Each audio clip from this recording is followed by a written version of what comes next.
Okay, how do we get ready for forensics? Well, we're going to break this down into the readiness itself, the benefits of having a response team, goals of forensics readiness, and the plan itself. So take a look. It involves an organization having a specific incident response procedure in place with designated trained personnel assigned to handle any investigation. You say, well, we don't have any forensics readiness whatsoever. You could.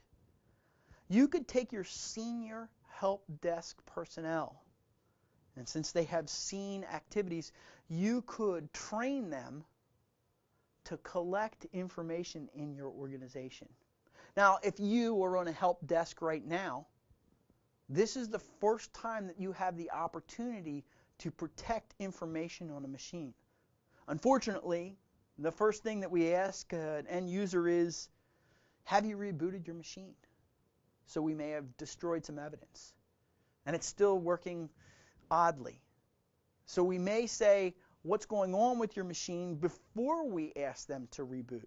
Maybe they have done the reboot and they've destroyed some evidence, and we take that down and we start collecting evidence at that point. In our help desk, we're doing actually specific incident response, and we've said in our incident response plan, we're considering forensics. Now, what I suggest that you do, if you are on a help desk at this point, is you talk to the forensics team and the incident response team and see how you can get involved with them and learn about those activities. That will help escalate you away from the help desk, more to the incident response team, and maybe even to the forensics team. If you tell them that you have your CHFI and you want to learn more about this and you want to hold the cables while they're doing the investigation or be there when they're doing it, it may be that you can learn a little bit more about those investigations. Okay, you want an incident response team on your organization, and that incident response team is going to accumulate evidence, and they're going to act as a defensive mechanism for your company.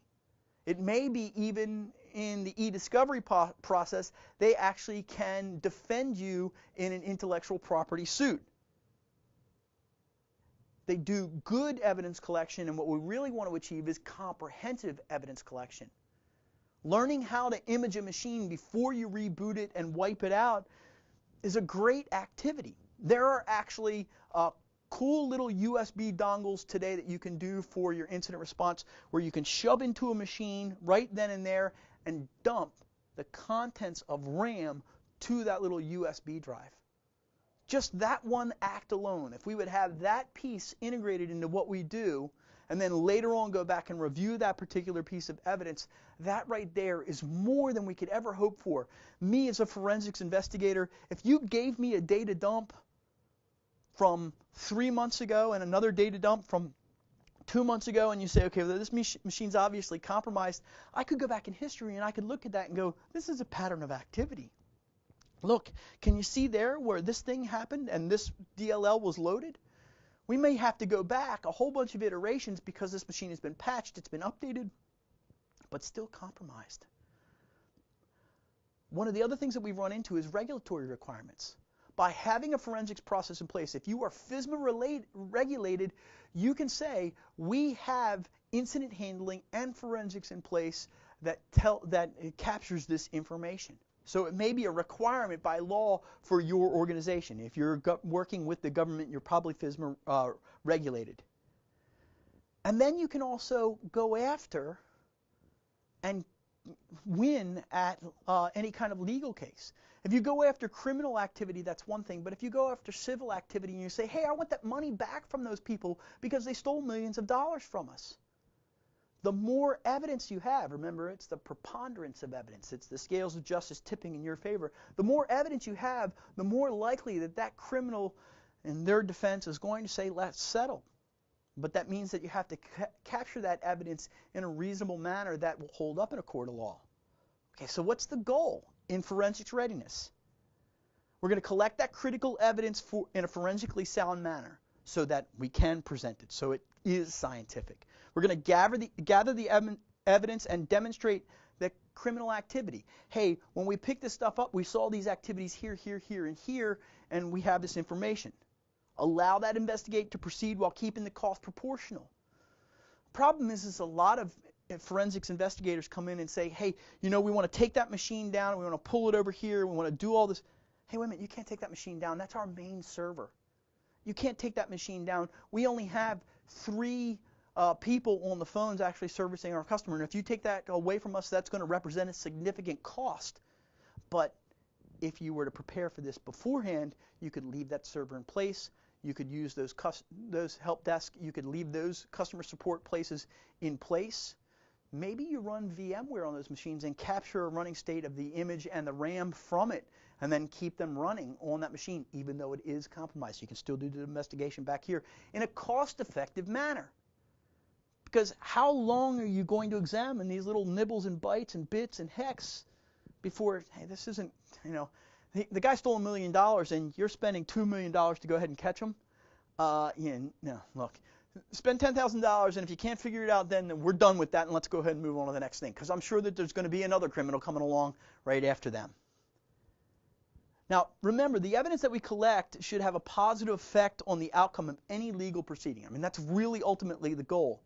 We don't want to collect evidence that doesn't help us, but, by the way, you got to collect it all and present it all so that it may be that it's exculpatory evidence, which that proves the other person's case.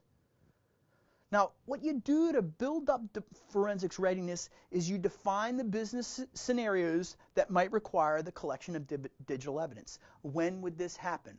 What kind of organization will we be? When will we do that? And how would it be integrated into the processes that we already have? So that we can identify it as an activity and then identify the available evidence, and we can say, okay, well, we can't do that, but we can do a RAM capture real quick. We can't rip that machine down. We can't use the VMs, but we can go ahead and do a pause on that machine and actually pull an image from there, a copy of that image. And then figure out what evidence you're going to collect and the requirements for doing that so that it actually will make it in a court of law. You're going to figure out what your procedures are. You're going to go out there and learn the well-known forensics procedures. You're going to take them in and you're going to say, these are our procedures. You're going to assert, this is how we do things.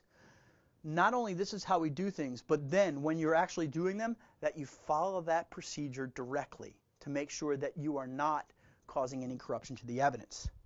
You figure out what that policy is, you put that policy out there, and you educate the people within your organization. Ensure that that monitoring process is in place and is doing a good job for your people.